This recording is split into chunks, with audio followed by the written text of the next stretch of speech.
AI technology वापरत असताना मराठीचा एआय का मराठी भाषा वापरल्याने आपण एआयचा वापर करून आपल्या करिअरमध्ये सर्वोत्तम कामगिरी कशी करू शकतो, हा प्रश्न मलाही पडला होता आणि मी आर्टिफिशियल इंटेलिजन्सचे एक्सपर्ट आहेत त्यांच्यासोबत चर्चा करायला लागलो. काही आर्टिकल्स, काही इंटरव्ह्यूज आणि काही पॉडकास्ट ऐकायला सुरुवात केली आणि त्या अल्गोरिथम प्रणाली समजून घेत असताना त्यामध्ये एआय कंपनीमध्ये एक मुख्य कार्यकारी अधिकारी आपला मराठी म्हणून तुम्हाला दिसला आणि त्याच्याशी त्याचे इंटरव्ह्यूज, त्याचे पॉडकास्ट बघत असताना एक गोष्ट प्रख्यात जाणवली. तो इतिहासामध्ये घेऊन गेला. ज्याप्रमाणे शेतीला तितकं प्राधान्य होतं तेव्हा जमिनीची शक्ती वाढली. जेव्हा औद्योगिक क्रांती घडली तेव्हा मशीन्स एक खूप मोठं शक्तिशाली बनलं.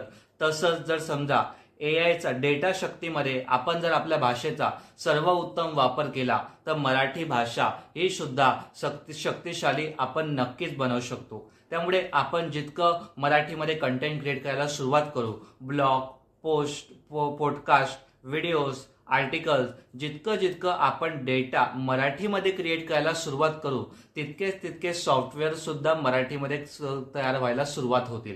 आणि हे आपल्या मराठी भाषेचा अर्थ म्हणजे जगातील ज्या भाषांना लिपी आहे ना त्या भाषेला एक सर्वोत्तम संधी आहे की आपल्या भाषेमध्ये सर्वोत्तम कंटेंट क्रिएट करावं, प्रसार माध्यमावर सकारात्मक रीतीने घडवावं. आणि आज आपला मराठी माणूस उद्योगामध्ये जो मागे आहे, ती उणीव आहे, ती कमतरता आहे, ते पुन्हा नव्याने भरून काढू शकतो. या एआयच्या मदतीने आपण आपल्या व्यवसायाला गती, चालना आणि उंच क्षितिजापर्यंत नेऊ शकतो. आणि आपल्या भारतामध्ये महाराष्ट्राचं खूप मोठं योगदान तर राहीलच, पण एआय चा वापर करून मराठी भाषेलाही सर्वोत्तम बनवू शकतो आणि आपल्या मराठी मुलं, मुली, तरुण हे सर्वांना एक ऑपॉर्च्युनिटी क्रिएट होते. त्यामुळे एआय मुळे मराठीचा आग्रहच का?